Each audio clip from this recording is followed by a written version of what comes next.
Bapak Al-Ustaz Dr. Aswan MPG. Silakan. Assalamualaikum warahmatullahi wabarakatuh. Assalamualaikum warahmatullahi wabarakatuh. Alhamdulillahirabbil alamin. Alladzi asra bi'abdihi lailan minal masjidil haram ilal masjidil aqsa alladzi barakna haulahu linuriyahu min ayatina innahu huwas samiul basir. Wa qala aidan walaqad ra'ahu nazlatan ukhra inda sidratil muntaha indaha jannatul ma'wa ila akhiri ayat. Yang saya hormati para senior, Prof. Darsono, Prof. Rustono, Pak Juri, Pak Naji. Wah, banyak sekali senior-senior. Tadi Pak Jamal ini nggak ngaku padahal beliau senior dan sering ketemu ya. Pak Jamal ini sangat baik orangnya. Di mobil juga ikut Isra Mi'raj ya. Terpantau baru ada 26, alhamdulillah. Mudah-mudahan kita semua selalu dalam keadaan sehat walafiat. Mudah-mudahan kita semua tidak terpapar COVID atau pageblug ya, istilah kitanya pada pageblug. Salawat dan salam semoga selalu tercurah kepada Nabi kita, Nabi Muhammad Sallallahu Alaihi Wasallam. Saya sering menyebut Nabi kita ini adalah Nabi yang juga menjadi contoh dalam dunia investasi ya. Makanya investasi beragama di momen Isra Mi'raj. Kenapa kalau kita baca di beberapa sumber misalnya ya.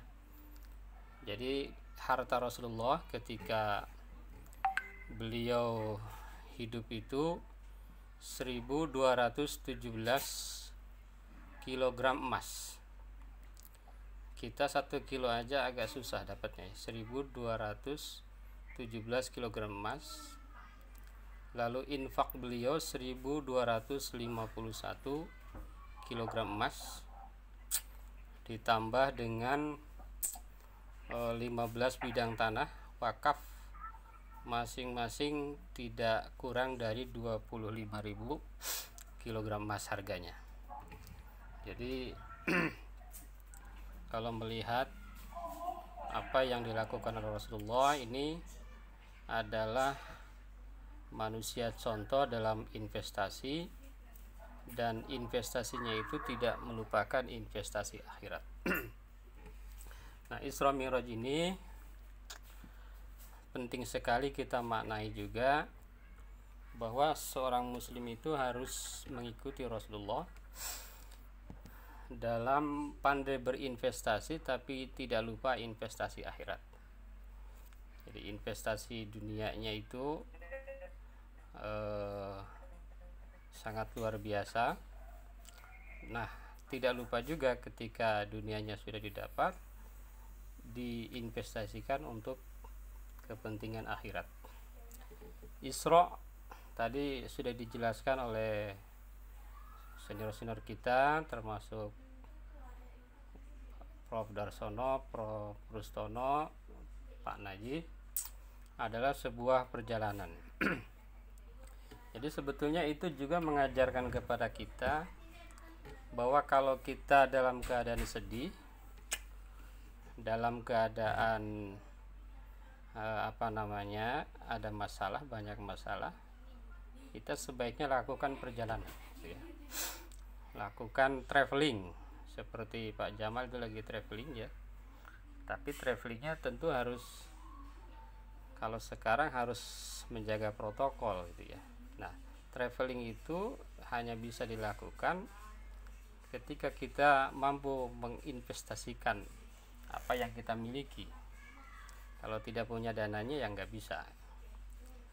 Mi'raj juga sama ya, jadi itu adalah traveling termewah sepanjang sejarah manusia. Jadi kalau ada orang terkaya sekarang duitnya banyak, nggak ada yang mampu tuh sampai ke Sidratul Muntaha. Bahkan kalau kita naik pesawat, kalau nyampe ke atas tuh nggak ketemu langit itu yang mana kan. Nah ini kata Ustadz Najih tadi bilang butuh namanya ilmu ya. Isra Mi'raj itu mengajarkan kepada umat Islam agar umat Islam itu betul-betul peduli dengan ilmu. Kenapa? Karena umat Islam cenderung agak lupa ya, banyak yang lupa. Kasus sedikit aja ini misalnya tentang vaksin ya.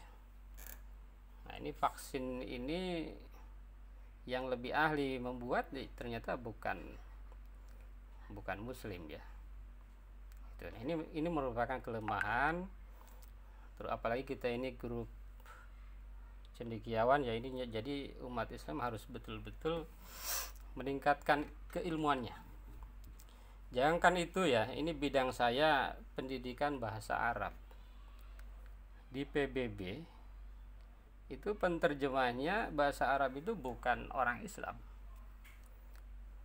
Menurut kabar berita, penterjemah bahasa Arab PBB itu adalah orang non muslim dari Jerman, Leipzig, Jerman. Nah, ini merupakan PR kita ya, bahwa ilmu pengetahuan itu harus terus menjadi bagian yang harus diperhatikan oleh muslim. Padahal misalnya kemarin ada seminar, kata-kata bahasa Indonesia itu hampir semuanya itu dari bahasa Arab katanya. Tapi kenapa misalnya murid-murid kita ini bahasa Arabnya banyak yang takut gitu ya. Nah ini PR merupakan bagian refleksi dari Isra Mi'raj bahwa kita harus tumbuh dan kita juga harus berkembang gitu ya. Jadi ke samping itu Isra, ke atas itu Mi'raj. Jadi jangan hanya tumbuh ke samping, tapi tumbuh ke samping dan ke atas. Nah itu semua bisa dilakukan dengan ilmu. Jadi kesadaran tentang ilmu ini penting. Yang kedua, kenapa saya bilang investasi? Di dalam Al-Quran ada satu ayat, A'udzubillahi minasyaitonirrajim. Innal ladzina yatluna kitaballah wa aqamus shalah wa anfaqu mimma razaqnahum sirran wa alaniyah yarjuna tijaratan lan tabur. Kira-kira ada 3 amal ini terkait dengan Isra Mi'raj yang tidak akan pernah merugi. Ini investasi. Jadi Isra Mi'raj ini membuahkan namanya sholat, dan sholat itu adalah investasi yang tidak akan pernah merugi di samping 2 investasi lainnya. Apa kedua investasi lainnya? Yang pertama adalah yatluna kitaballah, membaca kitab Allah. Jadi dengan Isra Mi'raj, alhamdulillah saya lihat di status-status di WA, di YouTube, di Facebook, di Instagram, ini banyak berkeliaran ayat-ayat subhanalladzi asra. Nah ini salah satu investasi ya. Mudah-mudahan dengan adanya Isra Mi'raj ini bukan hanya ayat itu, karena ayat subhanalladzi itu ayat yang menjelaskan Isra.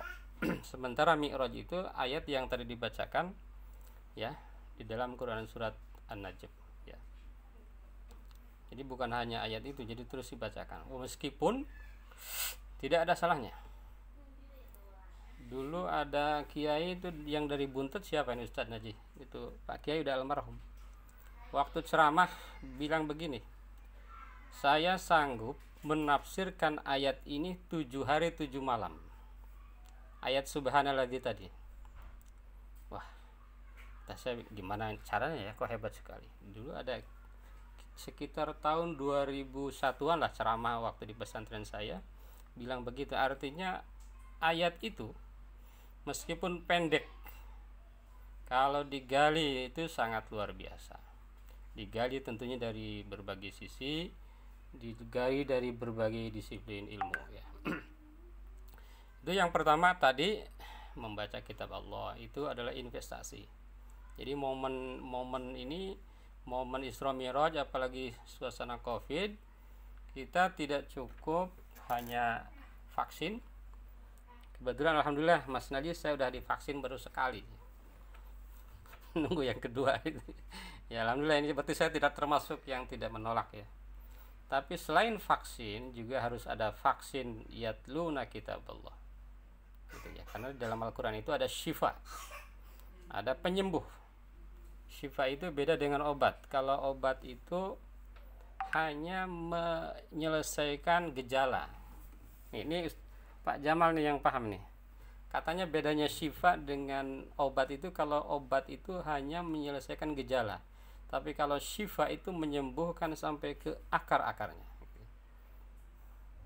Nggak tahu ini di kampung ada uak saya ya, suka pengen saya ceramah, pengennya menjelaskan gini, ayat ini gunanya untuk obat apa, katanya gitu. Jadi menurut perspektif di kampung orang sepuh itu, setiap ayat itu adalah obat, tapi yang ini untuk sakit perut, yang ini untuk sakit apa katanya. Nah, ini yang perlu digali katanya begitu. Yang kedua tadi waqamus shalah. Jadi investasi akhirat yang tidak akan pernah merugi ini, ya ini buah dari Isra Mi'raj ini, yakni mendirikan salat.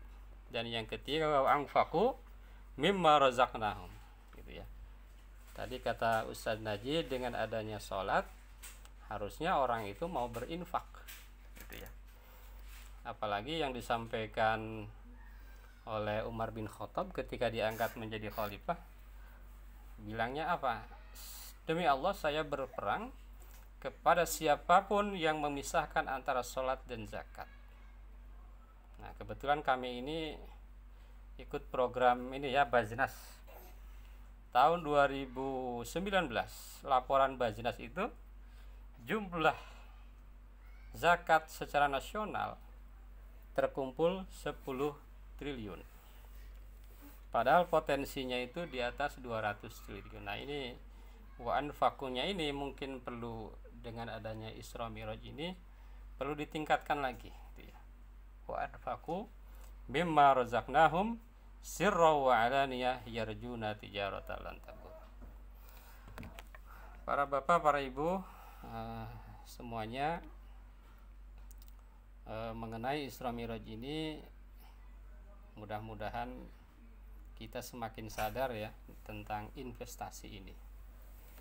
Jadi akan kesulitan sekali bagi orang yang kurang pandai investasi. Adanya pandemi ini sangat sulit ya.